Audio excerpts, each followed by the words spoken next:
This gentleman, Don Collier, has been in over 200 movies and TV shows, correct? That's close. Yeah. More than that, probably. I don't remember, but it was a lot of them, yeah. Well, that's what your IMDb says. It says over 200. Oh, they don't lie. They don't lie. No. Why would they lie? Why would they ever lie? Got nothing to gain. I mean, and you've worked with everyone from John Wayne to Elvis Presley, and everyone in between. First of all, let's just cut to the chase. What was Elvis like? Elvis was great. He was a good kid. I think he was, I don't know, 20, 21 when I worked with him.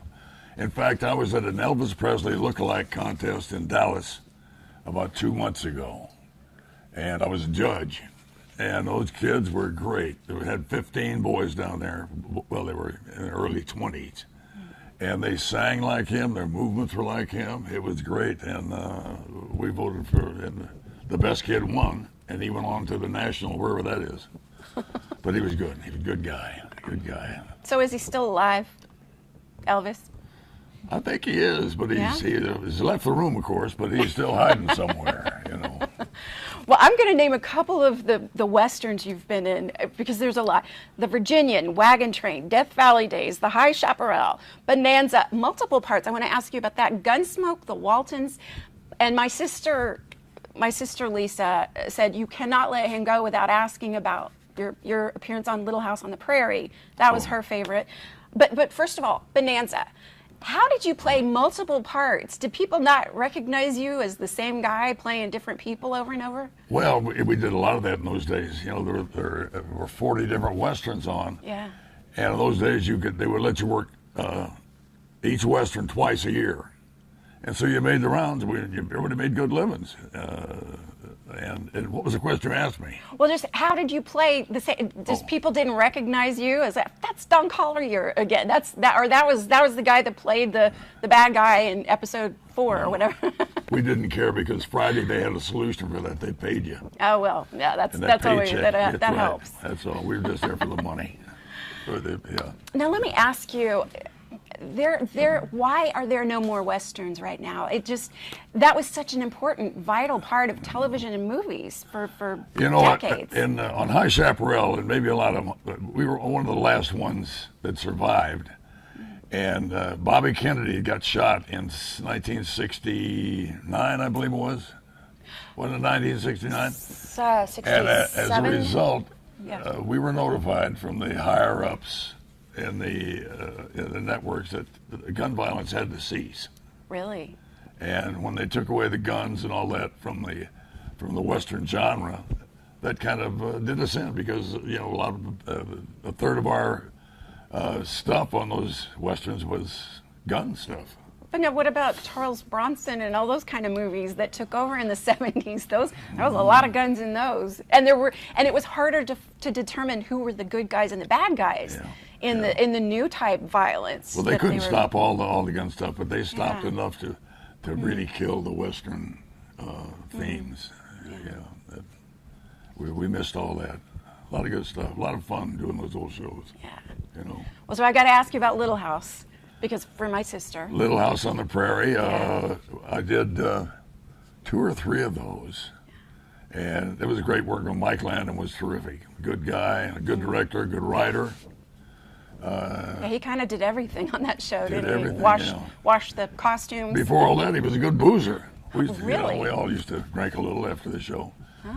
Dan Blocker was a treat to work with, but he couldn't stop fooling around. You know, and I had to beg him one night, Dan, that was after Chaparral. He said, Dan, you're a regular on this show, and I'm just a guest. I have to look good. You make me look bad. Because he kept making faces, you know. He could make the greatest faces in the world, and he'd turn so his back was to the camera, and you were trying to tell him you missed your wife or something, and he's making these faces, and you're going to laugh. I said, Dan, please don't do that. Please, I want to get invited back. And he would straighten out after a while, after 5 takes, you know. Yeah. Well, so what was your absolute favorite Western to work on? I think it was one of the 2 John Wayne pictures where John Wayne was. An idol of mine, because I used to watch him when I was a kid before I went in the service in the 40s and early 50s.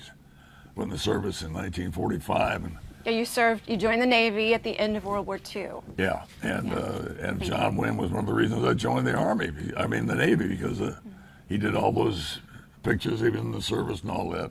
And I told him that later on, and of course he didn't go in. He was 4F or something, but he was a great guy. It was a pleasure to work with a legend like that. And name the 2 movies that you were in with him. Which ones? The War Wagon, and The Undefeated. And I did one little scene in, I believe it was El Dorado. One of those. I think so. I remember reading that. Yeah. I think so. But I was all through the two other pictures, and we went to New Orleans to finish The Undefeated. And the Teamsters Union ran that state in those days. That was in 1969, I think, or 70. And I had rented a car in New Orleans and drove up there, and I pulled into the motel where we were staying, and these 2 big guys walked over, and they said, "Mr. Collier?" I said, "Yeah." They said, "You going to keep that car while you're here?" I said, "I don't know. Why?" And they said, "Because if you do, you're going to have to put a driver in there." I said, "I can drive it myself." They said, "Not in Louisiana. You have to have a driver." And they thought they controlled the picture all the way through it, but we got much time. We've run out of time. It's kind of I think we're good. Short, long story. We all right? We had one scene where there was about 40 riders on this hill. They were the rebel army coming down to attack the Union army. We were down there with the guns, and they were going to ride down horseback and start shooting at us. And there was 5 cannons up there on the hill. And so John Wayne said, okay, he brought some riders out from Hollywood. He said, mount up, boys. And this Union guy says, hold it, Mr. Wayne. He says, no, none of your guys are going to ride. We got these out-of-work Teamsters we're going to put on there. They're going to ride down the hill. He said, what if I don't? He said, then we'll stop the picture. Okay, mount them up. So they mounted these Teamsters, put them up on this hill between these cannons. And John Wayne hollered at the stunt guy, says, Hal, you know when to start them down? He said, yeah, when the cannons fire. He said, yeah. He said, all right, action. Boom, the cannons went off. And man, you have never seen horseback wrecks like that in your life. I mean, guys were coming off head over heels, broken arms, broken legs. Just about 3 guys made it down to the bottom. And he says, cut. And John Wayne says, what do you think, to the Union guy? And he said, the Union guy says, I think you better mount your own guys. They never used the film in the picture because it just destroyed this. Anyway, that's one of the John Wayne stories. One of my favorite, I think we have enough time for one more question. One of my favorite questions to ask people like you, was there ever a film that you almost got? Was there the one that got away? That what? The part that got away. Was there did you ever have anything that you almost got and not quite? Well, I don't think so, honey. Well, that's because you were in 200 films. You couldn't, you No, got them all. And I have 6 kids. I couldn't turn down anything. If they said, you want to do that? Yeah, I'll do it. I jumped in and did it. Pay for them. That's right, yeah. Don Collier, you guys, IMDb him. He's been in everything in all your favorite Westerns. Thank you so much. You bet. My pleasure, dear. All right. Okay.